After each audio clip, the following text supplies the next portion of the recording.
بسم الله الرحمن الرحيم السلام عليكم ورحمة الله وبركاته. waxaan ummadda Soomaaliyeed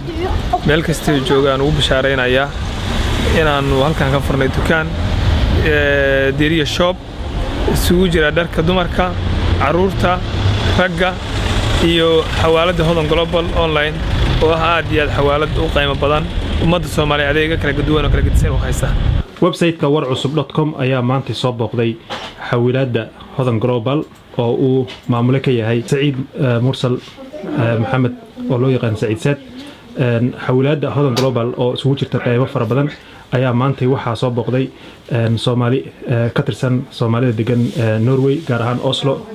Greenland war cusub ayaa Soomaalida soo booqatay Hodan Global xoogaa yar oo su'aal ah weydiin doona walaal adiga horta magacaaga ma sheegi kartaa Jamal maxaa u timi maanta halkan inaan lacag ka diro okay adna magaca حاج فرح بالي حاج فرح maxaa u timi halkan maanta waxaan u imid inaan bogaadiyo oo lacagna ka dirto hay walaal adna magaca سعيد محمود waxaan u imid inaan meesha soo booqdo lacag ka diro systemkiisa u shaqeysana wax ka ogaado aad iyo aad baan ugu faraxsanahay maxaa ku faraxsantahay hawlaha badan oo haya ninkan isu hawlaha adeega bulshada ugu fududeeyay adiga magaca horta magacayga waxa la yiraahdaa Cabdicasiis Yuusuf Maax aad baan ugu faraxsanahay maanta halkaan imaado waa xawlaad casri ah oo adeegyo badan oo kala duwan qabanaysa runtiina ka horumarsan baan isleeyahay xawlaadaha badankooda ee ashla ku yaal aad iyo aad baan u soo dhaweynaynaa waxaan kula talinayaa dad badan inay xawlaadan isticmaalaan iyagoo ka helaya adeegyo badan oo laga yaabo in xawlaadaha badankooda ka helin okay walaal adiga magaca aniga Cabdirashiid halkaan waxaan u imid inaan lacagta ku kaydsado waayo waxa weeye Oslo ma leh meel lacag la dhigto marka maanta fursad bay noo tahay meesha inaan nimaadno oo lacagteeda aan dhigano okay Saciid dad badan ayaa ku yimi maanta oo soo booqday sida u jeedno qaar lacag ay dirsanayaan qaar waxay rabaan inay lacag dhigtaan bangiyada warbixin guud ma naga sii kartaa shirkadda aad madaxda ka tahay بسم الله الرحمن الرحيم اللهم صل على سيدنا محمد aad iyo aad u mahadsantahay walaale xawalaadana Hodan Global waa xawlaad weyn Soomaalidana adeegyo kala duwan oo noocyo badan leh oo gaarsiisa ama wadanka ha noqoto ama banaanka ha noqotee xawaaladu waxay ku shaqeysaa dhowr season bay ku shaqeysaa waxay ku shaqeysaa online-ka oo ah inay Soomaaliya iyo Afrika iyo America iyo Europe shanta qaaradood gaarsiiso waxay ku shaqeysaa wax la yiraahdo saadka oo ah aalad casri ah hadda ku soo siyaaday wadanka Soomaaliya Soomaalida aad hore ayaan loo isticmaali jiray oo ah qofku soo halkan jooga hal daqiiqo gudaheed inuu qofkaas lacag helo oo ah inaan telefoonkiisa ugu diro soo xagga jooga Soomaaliya jooga ama meel kale jooga haduu meeshan ku isticmaalay saad waxaan kaloo qabanaa dadka u isticmaala raba inay ganacsi sameeyaan oo ka sameeyaan Afrika Asia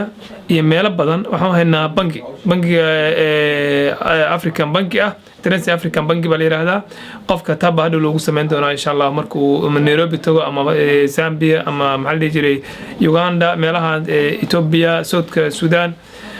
marka qofkii raba inuu ganacsi meel u aado waxa weeye waxa uu haynaa asagana bankigaas oo amaana ah oo wixii ku kadsan karo aan wixii si aan looga dhicin wixii si amaana ah meeshu tago uu ku heli karo waxaan kaloo fursad weyn u hayaa oo qaali ah shacabka Soomaaliyeed ee degan Norway iyo nawaaxigeeda oo dhan waxa soo socota bisha Ramadaan barakaysan insha Allah Ilaahay Taala waxaan baryaynaa inuu nabad u gaarsiiyo anagoo dhan bisha Ramadaan darteed waxaan u sameyn doonaa insha Allah tilbud weyn tilbud waa qiimo jimin dhameystiran oo dadka oo dhan qancisa qof walba qancisa qof kasta oo Oslo waaxigeeda degan qiimo aad raqiis u ah baan ugu diri doonaa hadii Ilaahay idmo waxaan kaloo soo dhaweynaynaa bulshada Soomaaliyeed waji furan gacmo furan qalbi furan qof walbana wax leenahay walaal soo dhawow warcusub.com waxa hadda hor fadhiya Maxamuud Cabdiraxmaan Jaamac oo kamid ah shaqaalaha Hodan Global xawaalada aniga Suldaan Saciid ahayna dadka macaamiil fiican aan u sameeynaa tilbood aad iyo aad u dhan baan u sameeynaa dadkan aad baan u soo dhaweynaynaa aad iyo aad u soo dhaweynaynaa sida lagu imaan karo dukaanka Deriya Shop aad iyo aad walaal aad iyo aad waxaan ka sinay wadada Soomaaliya tooyinka taabaliya baska dhexda halkaan buu istaagaa hadda meesha ka dhaqaaqo weeye waxa la bamku meesha ku xiran yahay qofka tooyinka imaanaya ama riyan iyo xagga ka soo raacaya halkaan buu soo maraya tan buu soo maraya meeshaan buu soo maraya qofka oo teebanaha tooyin tooyin buu ka soo deganaya kan buu soo qaadanaya dhexda ka soo degaya kan ka yimaada masaajidka tawfiiqiya xaggiisana wuxuu soo marayaa ama halkan ma ku soo dhaadhici ama tan ma ku soo laaban ama tan labada wuu keenaya halkan Groenland qofka ka yimaada oo dhan waddadaas waa waddada Groenland kool buu garanayaa waa saas middan hamdal iska taa waa meeshii masaajidkeena hore iyo waddadiisii weeye cid walbaana saas oo soo dhigay waddooyinka dhan iska jiraan waddo kasta xagga ka imaan kartaa halkaana waa ka imaan kartaa